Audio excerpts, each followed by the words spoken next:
So yeah, mga babes 'no, medyo nakapagbasa-basa tayo 'no ng konti sa ating comment section. So may mga nakita ko ron 'no na parang, siguro hindi pa nila ako masyadong kilala 'no, baka mga bago 'no na, um, parang sinasabi na bakit daw ako tumatawa, parang hindi ako seryoso sa sinasabi ko, 'yan 'no. So mga babes 'no, one, ito na po talaga yung natural ko. Pangalawa, okey, life, okey, 인생이 이미 힘들지, 그치? 벌써 힘들잖아. Okay? Your life is already hard, 'di ba? Difficult na 'no? Kung, magseseryoso pa ako at hindi ko kayo ile-lift up, okey, 'di parang pabigat ako sa inyo. So third, mga babes 'no, gusto ko kasing gumaan yung pakiramdam niyo, that's why. And third, of course, mga mahal 'no, okey, hindi ko naman kayo pinipilit na paniwalaan ako 'no. So kung pakikinggan ninyo 'no at, maniniwala kayo 'no, then okey, nasa sa inyo po yun 'no. Thank you so much sa mga naniniwala 'no. So, okey, kung hindi naman 'no, maraming salamat pa rin, okey. Pero yun nga 'no, para dun sa mga hindi nakakaalam 'no, life itself is already serious, 'di ba? Ayokong mas pabigatin pa yung mga pinagdadaanan ninyo, 'di ba? Because it is already too much for you, 'di ba? So, let us see 'no, kasi parang meron dito nagpapabigat ng ano, ito talaga yung tunay na nagpapabigat ng inyo ritong life, eh, ano. Okay, let's see. Okay, so mga babes 'no, smile, okay? Laugh, 'di ba? Live your life, okay? Huwag niyo masyadong, seryoso na yung life, okay? Huwag niyo masyadong parang pabigatin pa yung inyong sitwasyon, okay?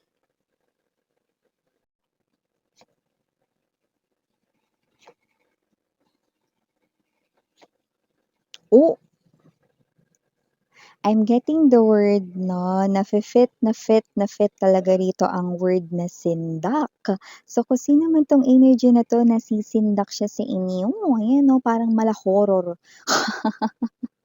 ang dating niyo rito 'no, pagdating sa, taong ito 'no. Ang taong ito with the Seven of Wands energy, though nakikita niya kayo 'no, as somewhat here na nakakatakot ngayon 'no, okey, pero hindi ito about your physical appearance 'no, kundi kung paano mo siya rito 'no, i-a-approach, kung paano mo siya rito pakikitunguhan. Kasi this person here ay planning siya rito 'no, to talk to you, yes. At hindi ito basta lang sa phone, hindi lang ito basta call, hindi ito message 'no, kundi personal. Okay, kaya ito siya na parang iniisip niya palang nahaharap siya sa'yo 'no, nakikita kong natatakot na siya 'no, at nakakaloka yung nakuha natin nung unang-una umpisa pa lang. Sindak, 'yan oh, nasisindak siya rito, 'yan oh.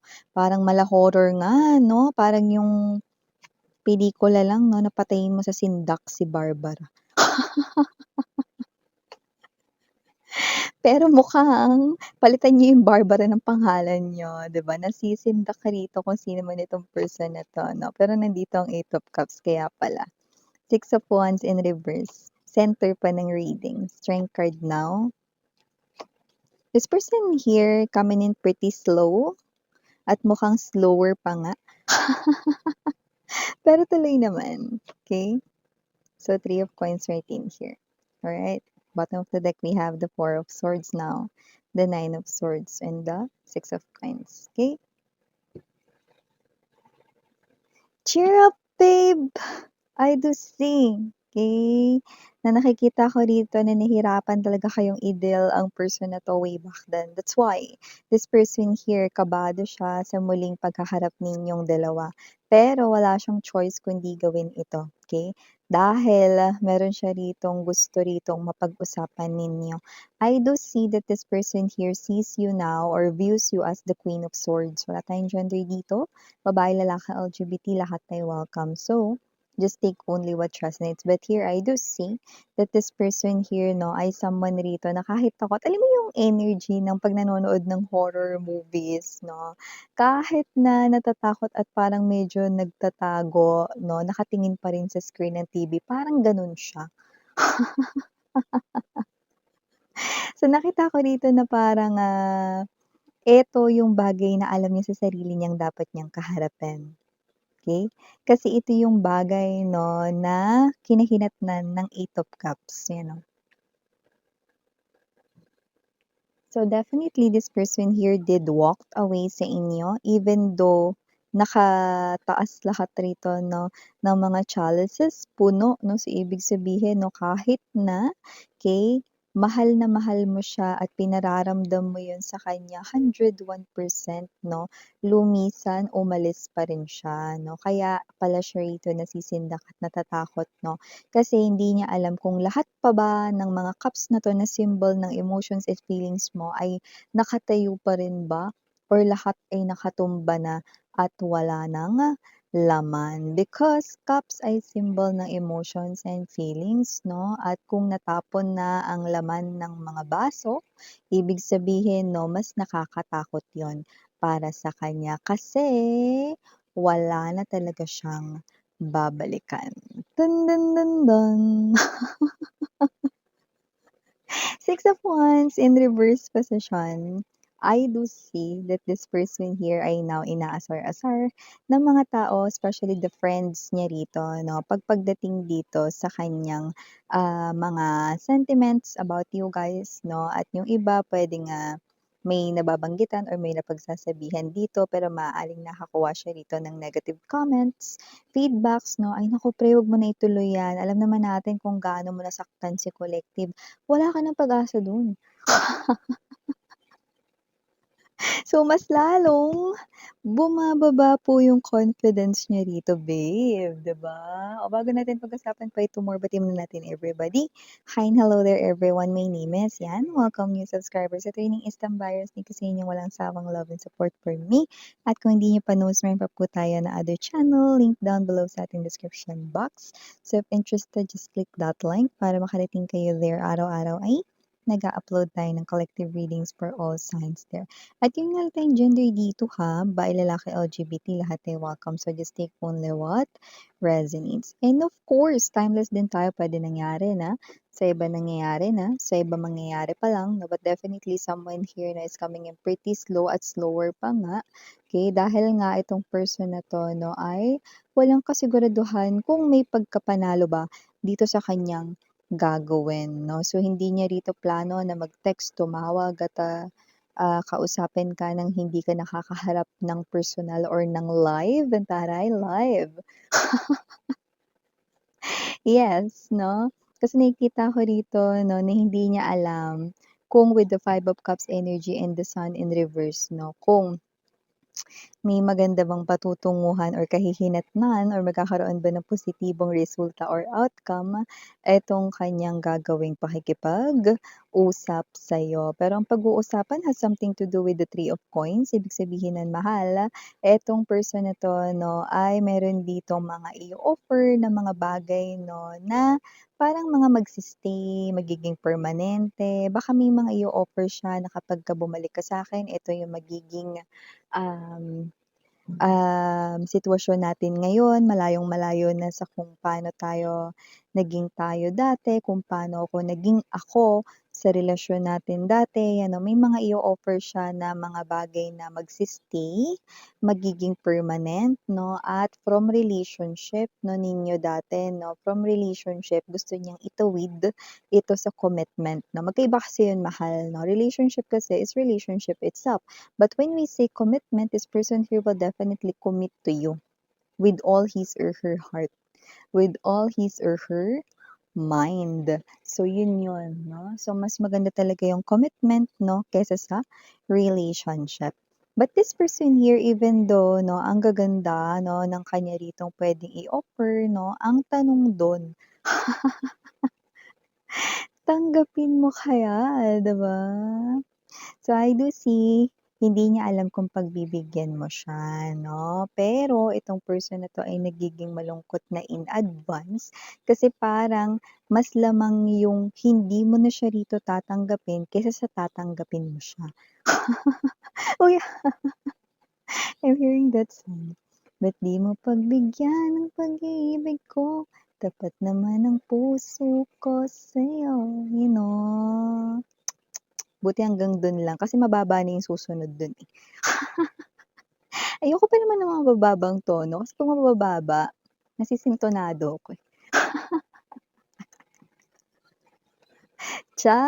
Okay, pag-usapan na natin yung lyrics na ating narinig 'no. Bakit hindi mo pagbigyan ng pag-ibig ko? Nagrereklamo ba siya dun, Miss Yan or whatever 'no? Yes, light.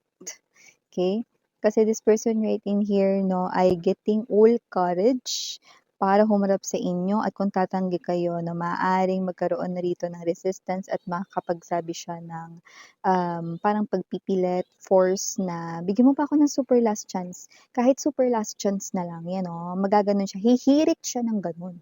Hihirit siya ng super last chance.